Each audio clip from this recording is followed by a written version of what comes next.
بسم اللہ الرحمن الرحیم۔ جن باریکیوں سے مباہلہ کو لکھا ہے، میں نے جلدی کوشش کی کہ مطالب کو پیش کر دوں انگلش میں تاکہ مضمون خالی نہ رہے۔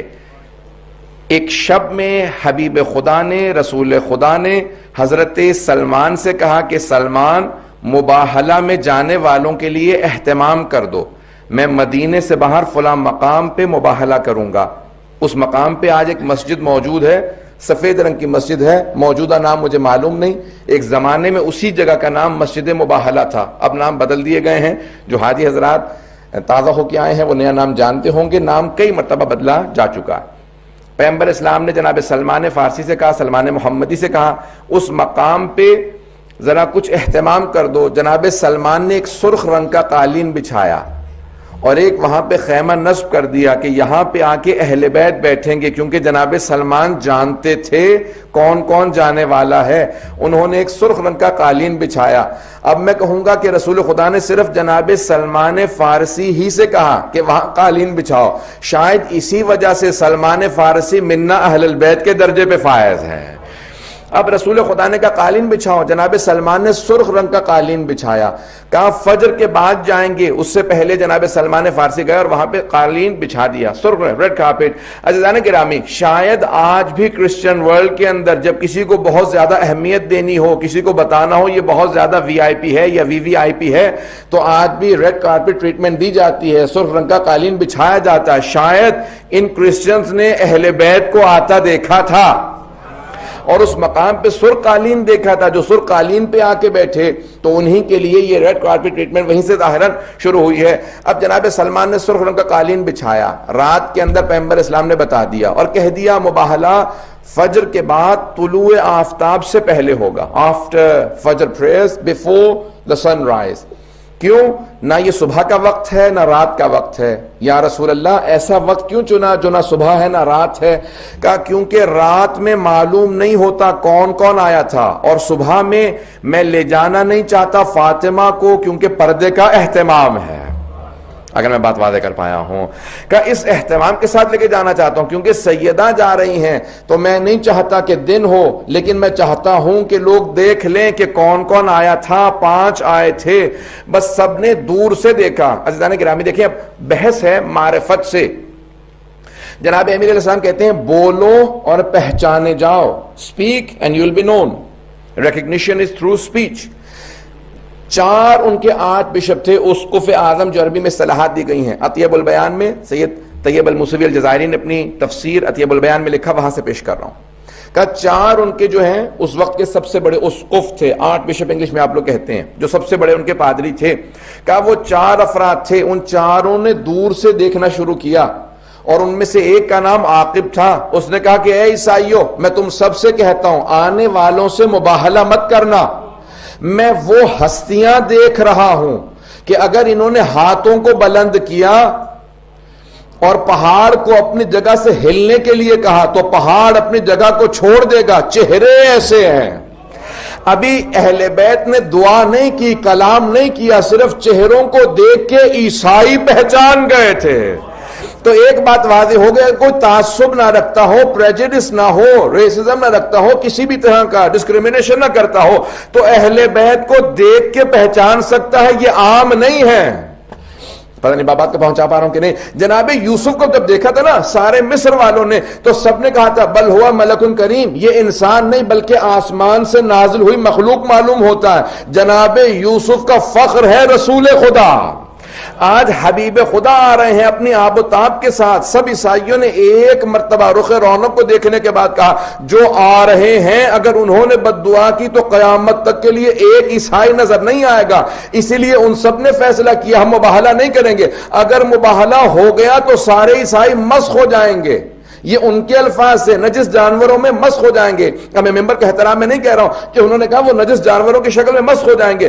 اگر کوئی ان کے مقابلے میں آ گیا تو عیسائی بھی سمجھتے ہیں کہ مسخ ہو جائیں گے۔ اب اگر کوئی اہل اسلام ہوتے ہوئے اہل بیت کو نہ پہچانے، سمجھ لو عیسائیوں سے بدتر ہو جائے گا۔ خیال محمد ہیں، ان کی عظمت کیا ہے۔ ابھی بولے نہیں ہیں، کلام نہیں کیا، پیغمبر نے خطبہ نہیں دیا، جناب امیر نے خطبہ نہیں دیا، امام حسن و حسین علیہ السلام نے خطبے نہیں دیے، صرف دیکھا اور انہوں نے کہا کہ ان کے چہروں کے نور بتا رہے ہیں۔ مورخین نے سب نے یہی لکھا نا 7 ہجری کا۔ عزیزان گرامی، جناب سید الشہداء 3-4 برس کے ہیں، لیکن سب نے یہی لکھا مباہلہ میں رسول خدا نے امام حسن کی انگلی پکڑ رکھی تھی اور امام حسین کو گود میں لے رکھا تھا۔ اب یہ گود کا وقت نہیں ہے، امام حسین علیہ السلام 6 مہینے یا 4 مہینے کے نہیں ہیں، 3-4 برس کے ہیں اور اچھی طرح سے چلنا جانتے ہیں۔ ابھی چند دنوں ہی پہلے تو مباہلہ سے یا 1 برس پہلے تو سید الشہداء نے ضد کر کے کہا تھا نا، نانا میں آپ کے اس گھوڑے پہ سواری کرنا چاہتا ہوں، ذہن میں جملے لا جائے گا، نانا میں آپ کے اس گھوڑے پہ مأمون پہ سواری کرنا چاہتا ہوں۔ تو پیغمبر اسلام نے کہا یہ کسی کو سواری نہیں دیتا سوائے میرے اور علی کے، کہا نانا میں سواری کرنا چاہتا ہوں۔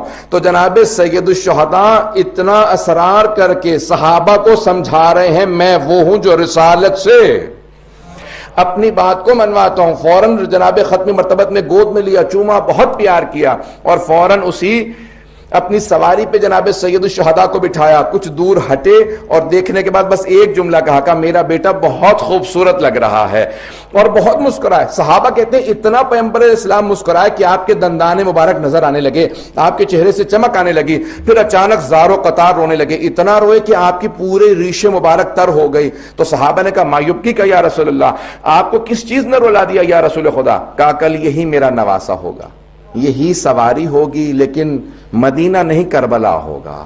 میں اس لحظے کو سوچ کے رو رہا ہوں۔ تو ابھی جناب سید الشہداء یعنی چلنے پھرنے کے مطابق اور سب چیز یعنی اتنے بچپنے میں نہیں ہے کہ آغوش میں ہوں، لیکن پیغمبر اسلام سارے ان عیسائیوں کو، مسلمانوں کو پیغام دے رہے ہیں جو رسالت جس کے ناز اٹھائے اسے حسین ابن علی کہتے ہیں، کیونکہ اسی مباہلہ کے فوراً بعد تاریخ محرم کی آئیں گی جہاں حسین قربانی دے کے پورے دین کی حفاظت کریں گے۔ تو آج پیغمبر اسلام آغوش میں لے جا کے بتا رہے ہیں کہ یہاں نازش اٹھانا مقصود تھا، حسین کی نازش کرنا مقصود تھا تاکہ واضح ہو سکے حسین ابن علی کون ہے۔ بس بھی آئیں جملے کو آخری پیش کروں گا، میرے پاس وقت ہے تھوڑا سا، اگر آپ لوگ زحمت کریں گے تو میں مطالب کو آگے بڑھاؤں گا۔ عزیزان گرامی، ختمی مرتبت آئے، میدان مباہلہ میں پہنچے۔ اب میں چند جملے 1-2 بزرگ خطباء کے ہیں پیش کرنا چاہتا ہوں کہ رسول خدا جب چل رہے تھے تو آپ جب قدم اٹھاتے تھے، جہاں آپ کے قدم جاتے تھے وہیں پہ جناب سیدہ کے قدم آتے تھے۔ میں اپنے انداز سے کہوں، جہاں جہاں رسالت کے قدم آتے تھے عصمت کے قدم بھی وہیں پہ جاتے تھے اور امامت کے قدم انہیں چھپاتے تھے۔ جناب سیدہ دونوں کے بیچ میں چل کے یہ بتا رہی ہیں کہ رسالت و امامت کے درمیانی واسطے کا نام فاطمۃ الزہرا ہے۔ اللہم صلی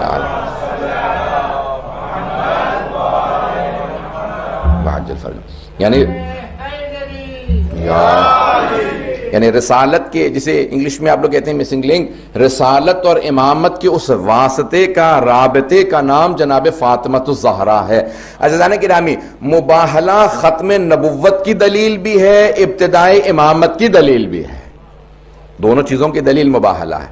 اور ایک مرتبہ ختمی مرتبت نے اپنے انداز سے وہاں پہ آنے کے بعد جب عیسائیوں کو دیکھا تو ان سب نے فوراً رسول خدا سے کہا ہم مباہلہ نہیں کرنا چاہتے، ہم مباہلہ نہیں کرنا چاہتے، ہمیں آپ کی شرائط منظور ہیں، اگر آپ جزیہ کہیں گے تو ہم جزیہ دیں گے، آپ کی حکومت میں ویسے رہیں گے جیسا آپ کہیں گے۔ عزیزان گرامی، یہ پہلی ایسی جنگ ہے کہ جہاں جنگ نہیں ہوئی، مباہلہ نہیں ہوا، تلوار کی ضرورت نہیں پڑی۔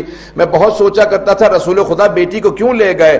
رسول خدا جنگ کے لیے نہیں بلکہ دعا کے لیے بیٹی کو لے کے گئے تھے، کیونکہ آج دعا کا مقابلہ تھا۔ جہاں تلوار کا مقابلہ ہوتا تھا جناب امیر کو سب سے آگے بھیجتے تھے، جہاں دعا کا مقابلہ آیا وہاں پہ جناب سیدہ کو سب سے آگے لے کے چلے، کہا کہ کیونکہ دعا کا مقابلہ ہے، جہاں سیدہ آمین کہہ دیں گی وہاں پہ اللہ سبحانہ و تعالی ویسا ہی رکھے گا جیسے سیدہ کہیں گی۔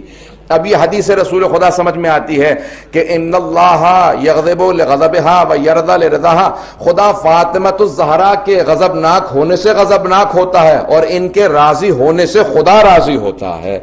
اب پیغمبر اسلام کی حدیث سمجھ میں آتی ہے کہ اگر سمجھنا چاہیں صحابہ رسول میں کون کون رضی اللہ عنہ ہے، دیکھ لیجئے کس کس سے جناب سیدہ راضی ہے۔ عزیزان گرامی کی جناب خاتون جنت کی عظمت کا تعارف تھا جس میں رسول خدا مباہلہ کے اندر خاتون جنت کو ساتھ لے کے